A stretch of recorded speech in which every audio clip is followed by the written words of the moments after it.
जय मूल निवासी,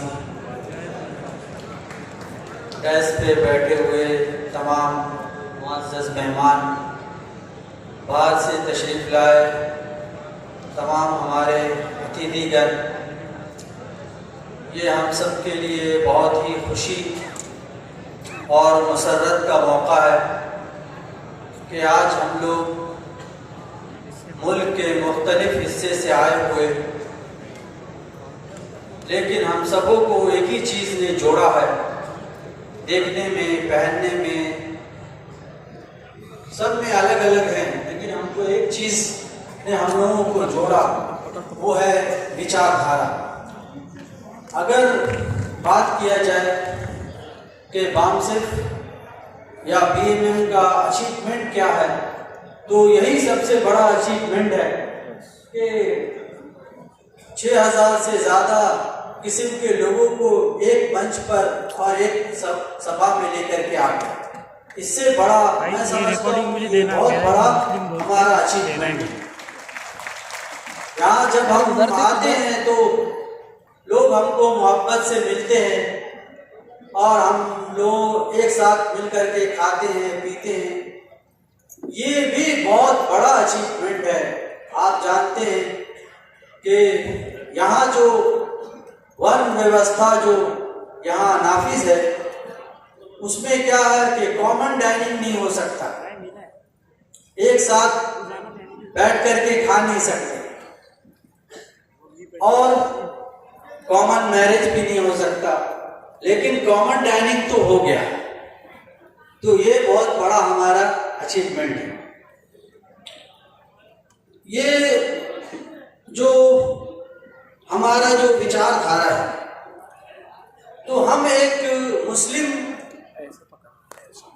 कैलेंडर की बुनियाद पर या मौलाना होने की बुनियाद पर मैं ये बात कहता हूँ आप लोग को यकीनी कि बाबा साहब अम्बेडकर और उससे पहले महात्मा गौतम बुद्ध और जितने भी हमारे विद्रोही इसके जो भी महापुरुष थे,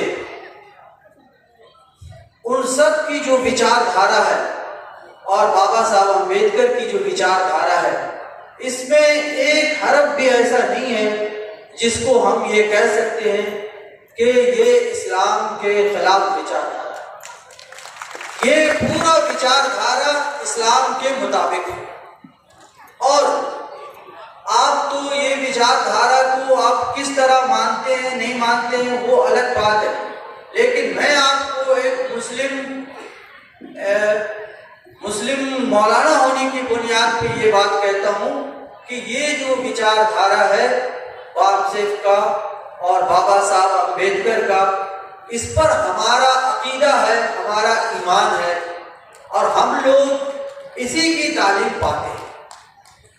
आपको देख लीजिए कि मुसलमान में जो नमाज पढ़ने का नमाज पढ़ना है, तो उसमें क्या है कि एक सफ में सबको खड़ा होना है, राजा को भी प्रजा को। इसी तरह खाने पीने में भी सबको एक जगह बैठ करके खाना है। ईद की नमाज पढ़ना है तो उसमें भी कोई बड़ा छोटा नहीं है। हमारे यहाँ जन्म के आधार पे कोई भी बड़ा छोटा नहीं हो सकता। हमारे यहाँ कर्म के आधार पे कोई बड़ा और कोई छोटा होता है। तो हम लोग तो पहले दिन से इस विचारधारा को मानते हैं और उसको प्रैक्टिस करते हैं। हमारे जो नबी थे, उनका जो सबसे आखिरी जो प्रवचन हुआ था, उसमें उन्होंने ये कहा था कि किसी भी अरबी को गैर अरबी पे यानी दूसरे मुल्क के रहने वाले पे कोई बड़ाई नहीं है। किसी काले को किसी गोरे पर नहीं है, किसी आका को उसके गुलाम पे नहीं है, यानी सब एक बराबर है।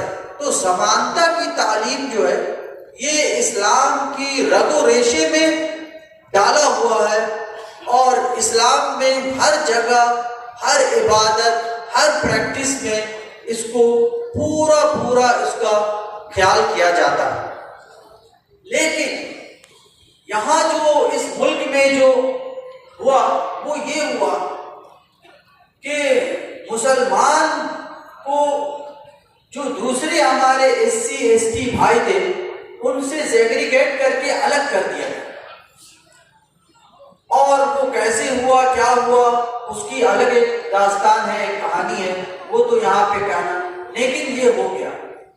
और बाबा साहब अम्बेडकर का जो लिटरेचर है वो मुसलमानों तक पहुंचा ही नहीं, और पहुंचा भी तो इस नाम से पहुंचा कि अरे बाबा साहब अम्बेडकर, अच्छा ये तो दलितों के लीडर है,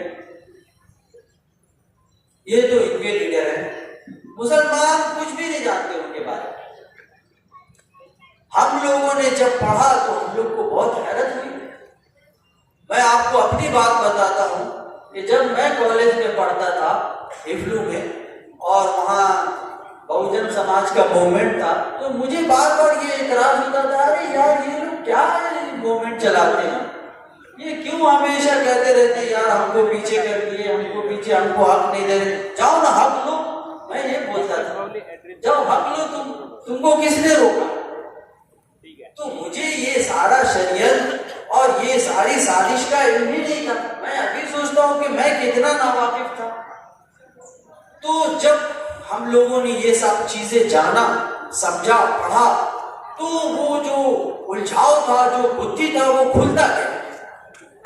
और ये बात समझ में आई कि नहीं, हम पर जो कुछ हो रहा है ये तो बहुत ही कम है, कुछ भी नहीं है, और ये इसका ड्यूरेशन जो है सिर्फ 70 ईयर्स है। लेकिन हमारे SC ST जो मूल निवासी हैं, और हम लोग भी उसी में से होंगे, हमारे बाप दादा भी उसी में से होंगे, लेकिन इतनी बात तो हम